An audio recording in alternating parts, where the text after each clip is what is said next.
श्री गणेशाय नमः। श्री जानकी वल्लभ विजयते।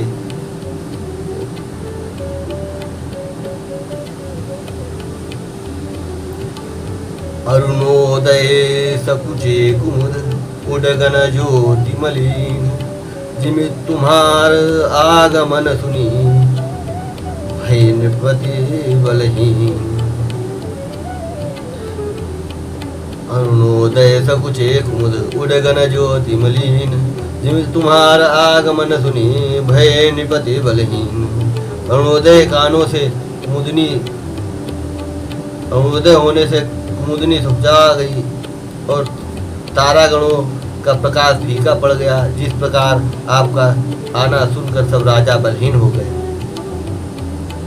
निप सब नखत करिय उजियारी, डार न सकें चाप तम भारी।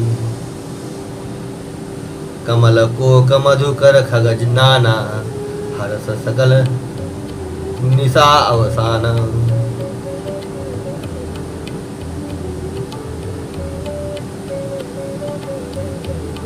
सब राजा रूपी तारे उजाला करते हैं, पर वे धनुष रूपी महान अंधकार को हटा नहीं सकते। रात्रि का अंत होने से जैसे कमल, चकवे, भौरे और नाना प्रकार के पक्षी हर्षित हो रहे हैं, ऐसे ही प्रभु सब भगत तुम्हारे, कोई है टूटे धनुष सुखारे। उयो भानु बिनु श्रम तम नासा, दूरी नखत जगते जो प्रकाशा। वैसे ही है प्रभु, आपके सब भक्त धनुष टूटने पर सुखी होंगे। सूर्य उदय हुआ, बिना ही परिश्रम अंधकार नष्ट हो गया, तारे छिप गए, संसार में तेज का प्रकाश हो गया। रवि निज उदय ब्याज रघुराया, प्रभु प्रताप सब निपन दिखाया। तब भुज बल महिमा उदघाटी, प्रगटी धनु विघटन परिपाटी। हे रघुनाथ जी, सूर्य ने अपने उदय के बहाने सब राजाओं को आपका प्रताप दिखलाया है। आपकी भुजाओं के बल की महिमा को उद्घाटित करने के लिए ही धनुष तोड़ने की यह पद्धति प्रकट हुई है। बंधु बचन सुनि प्रभु मुस्काने, कोई सुचि सहज पुनीत नहाने। नित्य क्रिया करि गुरु पहियाए, चरण सरोज सुभग सिरनाए। भाई के वचन सुनकर प्रभु मुस्कुराए। फिर स्वभाव से ही पवित्र श्री राम जी ने शौच से निवृत्त होकर स्नान किया और नित्य कर्म करके वे गुरु जी के पास आए। आकर उन्होंने गुरु जी के सुंदर चरण कमलों में सिर नवाया। सतानंद तब जनक बुलाए, कौशिक मुनि पहि तुरत पठाए। जनक बिनय तिन आई सुनाए, हर से बोल लिए दो भाई। तब जनक जी ने सतानंद जी को बुलाया और उन्हें तुरंत ही विश्वामित्र मुनि के पास भेजा। उन्होंने आकर जानकी जी की विनती, जनक जी की विनती सुनाई। विश्वामित्र जी ने हर्षित होकर दोनों भाइयों को बुलाया। सतानंद पद बंदी प्रभु, बैठे गुरु पह जाय। चलहूँ तात मुनि कहूँ तब, पठवा जनक बुलाय। सतानंद जी के चरणों की वंदना करके प्रभु श्री राम जी ने, रामचंद्र जी गुरु जी के पास जा बैठे। तब मुनि ने कहा, हे तात चलो, जानकी जनक जी ने बुला भेजा है। मास पारायण 8वां विश्राम नवान पुराण को स्वयंवरु देखिए जाई, ईसु काहि धो दे बढ़ाई। लखन कहा जस भाजनु सोई, नाथ कृपा तब जा पर होई। चलकर सीता जी के स्वयंवर को देखना चाहिए। देखे ईश्वर किसकी बड़ाई देते हैं। लक्ष्मी जी ने कहा, हे नाथ, लक्ष्मण जी ने कहा, हे नाथ, जिस पर आपकी कृपा होगी वही बड़ाई का पात्र होगा। हर से मुनि सब सुनी बरबानी, दीन असीस समहि सुखमानी। पुनि मुनि वृंद समेत कृपाला, देखन चले धनुष मखसाला। इस श्रेष्ठ वाणी को सुनकर सब मुनि प्रसन्न हुए। सभी ने सुख मानकर श्री आशीर्वाद दिया। फिर मुनियों के समूह सहित कृपालु श्री रामचंद्र जी धनुष यज्ञशाला देखने चले। रंग भूमि आए दो भाई, आशी सुधि सब पुरवासिन पाई। चले सकल गृह काज विसारी, बाल जुबान जठ नारी। दोनों भाई रंगभूमि आए हैं, ऐसी खबर जब सब नगरवासियों ने पाई, तब बालक जवान बूढ़े स्त्री पुरुष सब घर और काम काज छोड़कर बुलाकर चल दिए। देखी जनक भीर भय भारी, और सुचि सेवक सब लिए हकारी। और तुरंत सकल लोगन पहचाहूं, आसन उचित देहु सब काहू। जब जनक जी ने देखा कि बड़ी भीड़ हो गई है, तब उन्होंने सब विश्वास पात्र सेवकों को बुलवा लिया और कहा, तुम लोग तुरंत सब लोगों के पास जाओ और सब किसी को यथा योग्य आसन दो। कहीं मृदु वचन विनीत तिन बैठारे नर नारी, उत्तम मध्य नीच लघु निज निज थल अनुहारी। उन सेवकों ने कोमल और नम्र वचन कहकर उत्तम, मध्यम और नीच, लघु सभी श्रेणी के स्त्री पुरुषों को अपने अपने योग्य आसन स्थान पर बैठाया। राजकुंवर तेहि अवसर आए, मनहु मनोहरता तन छाए। गुण सागर नागर बरबीरा, सुंदर श्यामल गौर शरीरा। उसी समय राजकुमार राम और लक्ष्मण वहां आए। मानो साक्षात मनोहरता ही उनके शरीरों पर छा रही हो। सुंदर सांवला और गोरा उनका शरीर है। वे गुणों के समुद्र, चतुर और उत्तम वीर हैं। राज समाज विराजत रूरे, उडगन महुजनु जुग विधु पूरे। जिनके रही भावना जैसी, प्रभु मूर्ति तिन देखी तैसी। वे राजाओं के समाज में ऐसे सुशोभित हो रहे हैं, मानो तारागणों के बीच दो पूर्ण चंद्रमा हो। जिनकी जैसी भावना थी, प्रभु की मूर्ति उन्होंने वैसी ही देखी। देखें रूप महारण धीरा, मनहु वीर रसुधरे शरीरा। डरे कुटिल प्रभु निहारी, मनो भयानक मूर्ति था भारी। महान रणधीर राजा लोग श्री रामचंद्र जी के रूप को ऐसा देख रहे हैं, मानो स्वयं वीर रस शरीर धारण किए हुए हो। कुटिल राजा प्रभु को देखकर डर गए, मानो बड़ी भयानक मूर्ति हो रही। असुर चल छो निपवेशा, और तीन प्रभु प्रगट काल सम देखा। उर्वासिन देखे दो भाई, नरभूषण लोचन सुखदाई। छल से जो राक्षस वहां राजाओं के वेश में बैठे थे, उन्होंने प्रभु को प्रत्यक्ष काल के समान देखा। नगरवासियों ने दोनों भाइयों को मनुष्यों के भूषण रूप और नेत्रों को सुख देने वाला देखा। नारी बिलो कहीं हरसी, निज निज रुचि अनुरूप। जनु सोहत सिंगार धरी, मूर्ति परम अनूप। स्त्रियां हृदय में हर्षित होकर अपनी अपनी रुचि के अनुसार उन्हें देख रही हैं, मानो श्रृंगार रस ही परम अनुपम मूर्ति धारण किए सुशोभित हो रहा हो। विदूषण प्रभु विराटमय दीसा, बहु मुख कर पगलोचन सीसा। जनक जाति अवलोक ही कैसे, सजन सगे प्रिय लाग ही जैसे। विद्वानों को प्रभु विराट रूप में दिखाई दिए, जिसके बहुत से मुंह, हाथ, पैर, नेत्र और सिर हैं। जनक जी के सजाती कुटुंबी प्रभु को किस तरह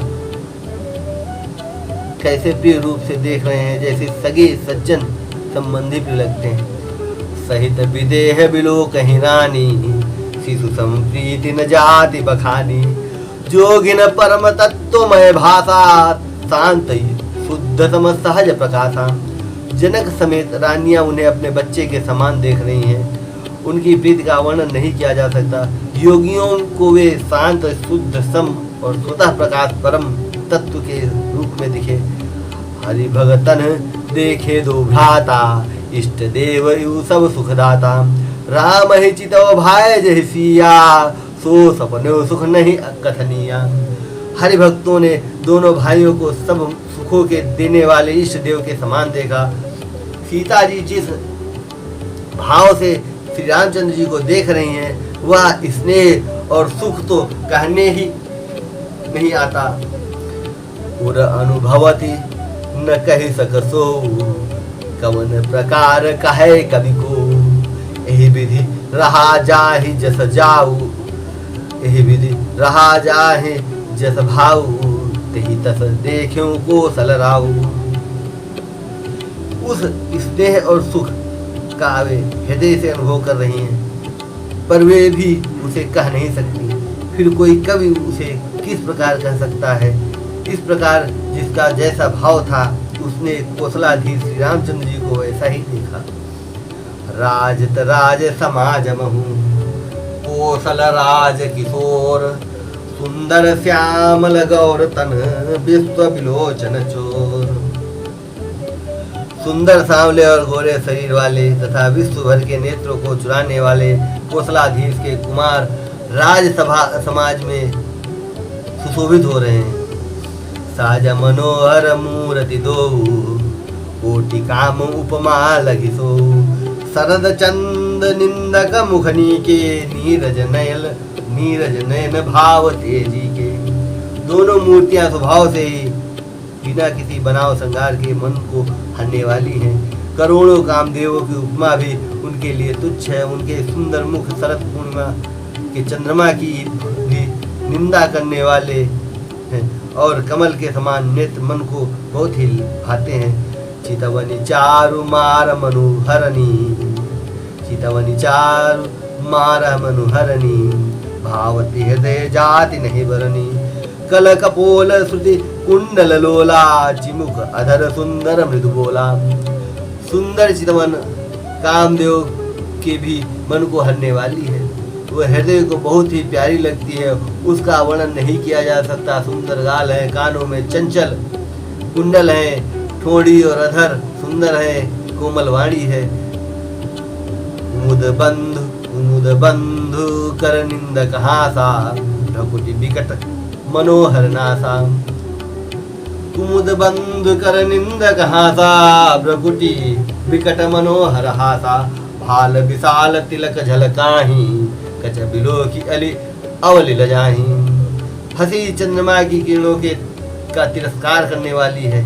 भौवें टेढ़ी और नाचिका मनोहर है। चौड़े ललाट पर तिलक झलक रहे हैं। बालों को देखकर भौरों की पंक्तियां भी लजा जाती हैं। पीत चौतनी तिरनी सुहाई, कुसुम कली बीच बनाई। रेखे रुचिर कंबुकल गीवा, जनु त्रिभुवन सुषमा की सीमा। पीली चौकोनी टोपियां सिरों पर सुशोभित हैं, जिनके बीच बीच में फूलों की कलियां बनाई कढ़ी हुई हैं। संघ के समान सुंदर गले में मनोहर 3 रेखाएं हैं, जो मानो तीनों लोगों की सुंदरता की सीमा है। कुंजर मणिकंठा कलित पूरन तुलसी का माल, वृषभ कंध के हरिठवने बल निधि बाहु विशाल। हृदयों पर गजमुक्ता के सुंदर कंठे और तुलसी की मालाएं सुशोभित हैं। उनके कंधे बैलों के कंधे की तरह ऊंचे तथा पुष्ट हैं। एड़ खड़े होने की शान सिंह की सी है और भुजाएं विशाल एवं बल की भंडार है। कटि तुनीर पीत पट बांधे, कर सरधनुष बाम बर कांधे। पीत यज्ञ उपपीत सुहाए, नख सिख मंजु महाछ बिछाए। कमर में तरकस और पीतांबर बांधे हैं। हाथों में बाण और बाएं सुंदर कंधों पर धनुष तथा पीले यज्ञोपवीत सुशोभित है। नख से लेकर शिखा तक सब अंग सुंदर हैं। उन पर महान शोभा छाई हुई है। देखी लोग सब भय सुखारे, एक टक लोचन चलत न तारे। हर से जन को देख दो भाई, मुनि पद कमल गहे तब जाई। उन्हें देखकर सब लोग सुखी हुए। नेत्र एकटक है और तारे पुतलियां भी नहीं चलती। जनक जी दोनों भाइयों को देखकर हर्षित हुए। तब उन्होंने जाकर मुनि के चरण कमल पकड़ लिए। करी बिनती निज कथा सुनाई, रंग अवन सब मुनि दिखाई। जहाँ जहाँ जाए कुंवर बरदो, तहाँ तहाँ चकित चितव सबको। निज निज रूख विनती करके अपनी कथा सुनाई और मुनि को सारी रंगभूमि दिखलाई। दोनों श्रेष्ठ राजकुमार जहाँ जहाँ जाते वहाँ वहाँ सब कोई आश्चर्यचकित हो उन्हें देखने लगता। निज निज रुख राम ही सब देखा, को न जान कछु मरम विशेखा। अब भली रचना मुनि निर्वसन कहेऊ, राजा मुदित महासुख लहेऊ। सबने राम जी को अपनी अपनी ओर ही मुख किए हुए देखा, परंतु इसका कुछ भी विशेष रहस्य कोई नहीं जान सका। मुनि ने राजा से कहा, रंगभूमि की रचना बड़ी सुंदर है। राजा प्रसन्न हुए और उन्हें बड़ा सुख मिला। सब मंचन ते मंचु एक सुंदर बिसद विशाल, मुनि समेत दो बंधु तहाँ बैठा रे महिपाल। सब मंचों से एक मंच अधिक सुंदर, उज्जवल और विशाल था। राजा ने मुनि सहित दोनों भाइयों को उस पर बैठाया। प्रभु देखि तब नृप ही हारे, जनु राकेश उदय भय तारे। अति प्रतीति सबके मन माही, राम चाप तो रब सक नाही। प्रभु को देखकर सब राजा हृदय में से हार गए, अर्थात निराश एवं उत्साहहीन हो गए। जैसे पूर्ण चंद्रमा के उदय होने पर तारे प्रकाशहीन हो जाते हैं, उनके तेज को देखकर सबके मन में ऐसा विश्वास हो गया कि रामचंद्र जी ही धनुष तोड़ेंगे, इसमें संदेह नहीं है। बिनु भंजे हूँ भव धनुष विशाला, मेलि सिय राम उर्माला। अस विचारी गवन हो घर भाई, जासु प्रताप बलु तेज गवाए, जसु प्रताप बलु तेज गवाई। अस विचारी गवन हो भई घर भाई, अस विचारी गवन हो भय घर भाई, जसु प्रताप बलु तेज गवाई। इधर उनके रूप को देखकर सबके मन में यह निश्चय हो गया कि शिव जी के विशाल धनुष को जो संभव है न टूट सके, बिना तोड़े भी सीता जी श्री रामचंद्र जी के ही गले में जयमाल डालेंगी, अर्थात दोनों तरह से ही हमारी हार होगी और विजय श्री रामचंद्र जी के हाथ रहेगी। यूँ सोचकर वे सब कहने लगे, हे भाई, ऐसा विचार कर यश प्रताप बल और तेज गंवा कर अपने अपने घर चलो। बिहसे अपर भूप सुनी बानी, जे अविवेक अंध अभिमानी। तोरे हूँ धनुष ब्याहु अवगाहा, बिनु तोरे को कुंवरी ब्याहा। दूसरे राजा जो अविवेक से अंधे हो रहे थे, अभिमानी थे, यह बात सुनकर बहुत हंसे। उन्होंने कहा, धनुष तोड़ने पर भी विवाह होना कठिन है, अर्थात सहज ही में हम जानकी को हाथ से जाने नहीं देंगे, फिर बिना तोड़े तो राजकुमारी को ब्याह ही कौन सकता है। एक बार कालौ किन हो, हित समर जितब हम सो। यह सुने अवर महेप मुस्काने, धर्मशील हरि भगत सयाने। काल ही क्यों न हो, एक बार तो सीता के लिए उसे भी हम युद्ध में जीत लेंगे। यह घमंड की बात सुनकर दूसरे राजा जो धर्मात्मा हरिभक्त और सयाने थे मुस्कुराए। सीता राम चरण रति मोरे, अनुदिन बढ़ऊ अनुग्रह तोरे।